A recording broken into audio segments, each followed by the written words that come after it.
clearly in the lead. You led this large group into a pedestrianised shopping area where there were families with young children. The group you led had fallen behind, but you turned and called them on. One pushed over a sign as he went along. One who was right next to you carried a red chair and hit out at a rope barrier as another kicked at it. These people were right next to you. This was a very ugly, intimidating scene with you in the lead. On a separate video, you were seen at one point remonstrating with a group across a police line. At one point, you tried to push through that line head first. You had to be physically pushed back by police officers on 2 occasions. You and the mob you had led went into the confined space of an indoor shopping centre. Again, you were raising your hands above your head. Brave security staff, vastly outnumbered, accompanied the group to try and ensure order and protect shoppers and staff. Members of the public were getting out of the way. The staff at JD Sports were trying to bring down the shutters in response to the disorder, but you and others tried to stop the shutter going down. 2 members of the security team intervened, and you turned on one, Security Officer Hart, and pushed him aggressively before trying to set about him. In the event, others took over the attack you had started, and you were pushed away. We know what happened next from the statement of Security Officer Hart. He described how the man we'd seen earlier with the red chair threw it towards the security officers. Another person stopped it hitting them. Security Officer Hart himself was pushed against the shutters and hit several times. He had to cover his head to protect himself. One man threw punches at him, and another took hold of his clothing and hit him repeatedly to the face. He sustained unpleasant injuries, though thankfully he wasn't seriously hurt. But it must have been a terrifying experience for him and the other security staff present. Of course, you didn't perpetrate all of the violence against Security Officer Hart, but where you lead a mob and encourage them and start violence, you cannot then seek to cast the blame on others. And to be fair to you, you haven't sought to do that.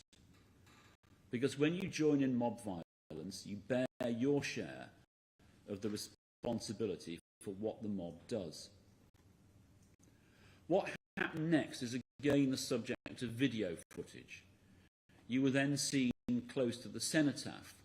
There was a large group of people, many of whom, including you, were chanting. There was a line of police officers keeping order. At one stage, you put yourself at close quarters with police officers, wagging your finger and threatening them. You can be heard demanding to approach the cenotaph, and you react badly to being told that you may not do so. And you tell the officers that they were outnumbered, 10 to 1, as you put it, making an unmistakable threat to them. What you did next was unforgivably dangerous. Behind you was a group of angry, shouting people. However, they were at a significant distance from the police lines.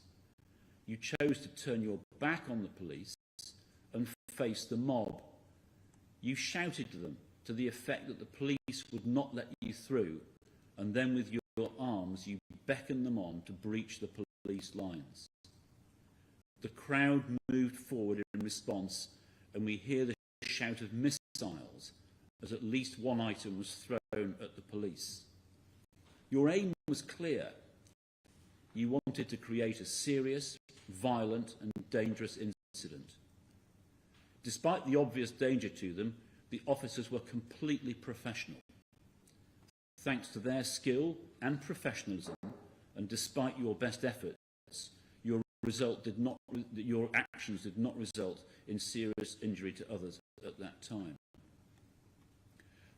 Following that part of the incident, it was clear that you still regarded yourself as a leader. You took a loud hailer from another person and tried to make your voice heard again, but were apparently too intoxicated to work out how to use the loud hailer. From the statements of the officers, we know that as the police returned to their van, you were seen in the middle of a scuffle, throwing punches. You tried to run away, but were tackled to the floor and arrested. When the police officers tried to put you in the van, you refused, bracing your legs and shouting abuse. You kicked out at the officers, landing 2 kicks on one officer's hand and one to another officer's arm. Thankfully, no significant injury was caused to those officers. Those kicks are represented by the offences of assaulting an emergency worker. Understand, please, assaults on police officers in any circumstances are unacceptable. In these circumstances, they were particularly serious. The impact to the community of what happened that day is set out in the statements I've received from the Council, the National Health Service and businesses in Blackpool. Of course, this disorder had a financial impact upon those services and businesses, but the emphasis of those statements, quite properly, is the impact of the disorder upon their service users and their customers and other people going about their lawful business. But it's clear that there was significant community impact evidenced by those statements. I've also received a statement from the Chief Constable of Lancashire, who speaks on behalf of her officers present that day. She makes the point that officers deployed in Blackpool that day were diverted from other essential duties. But the Chief Constable makes the further point that those officers are, of course, officers of the law, but are also people with families who should be able to go to work without being pelted with missiles, kicked and shouted at.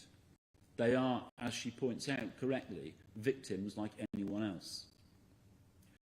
I turn to your personal circumstances. You're 41. Despite a spate of early offending, including offences of violence, you did not offend between 2013 and 2022. However, since then there have been offences of being drunk and disorderly and stalking, for which you received a community order which you subsequently breached. You tell me through your counsel, and I accept, that you have suffered recent illness, the loss of a relationship, that you have developed a problem with alcohol. She tells me that you are sorry and wish to apologise to those affected. Stand up, please. The law-abiding people of this country as a whole, and those directly involved in the tragic events in Southport in particular, will be bewildered and revolted that you somehow decided to treat those events as a pretext for what you did. Today, you must face up to the consequences of those actions. Everyone must understand that if you engage in this sort of mob violence, you will receive significant punishment. I follow the guidelines for violent disorder. This case falls within culpability A. You were an instigator and a leader in significant parts of what happened. However, others of the culpability A factors are not present, which must affect the position within the bracket. Harm is at culpability 1, as harm is at category 1, as there are multiple category 2 factors, though again, I must have regard to the position of this case within that upper bracket. That bracket has a starting point of 4 years and a range of between 3 and 4.5 years. Your previous convictions are an aggravating feature to some extent, but I note the age of the majority of them. I do not treat the incitement of others as an aggravating feature, as I've taken that into account when ascribing your role. That you are clearly very intoxicated is an aggravating feature. I take into account your remorse and your recent illness and personal difficulties. The sentence after trial for violent disorder would have been 3 years and 9 months. With credit for a guilty plea, that gives a sentence of 30 months. I reflect your overall conduct that day in the sentence for the violent disorder. I pass sentences of 3 weeks for each assault on an emergency worker, concurrent with each other, and the sentence for the violent disorder. That means that the total sentence is 30 months imprisonment. You'll serve up to half of that sentence before being released on licence. The licence will contain conditions. If you breach those conditions, you'll be liable to serve the remainder of the sentence. If the victim surcharge applies, the order can be drawn up in the appropriate amount, and I make a collection order. You may now go with the dock officers.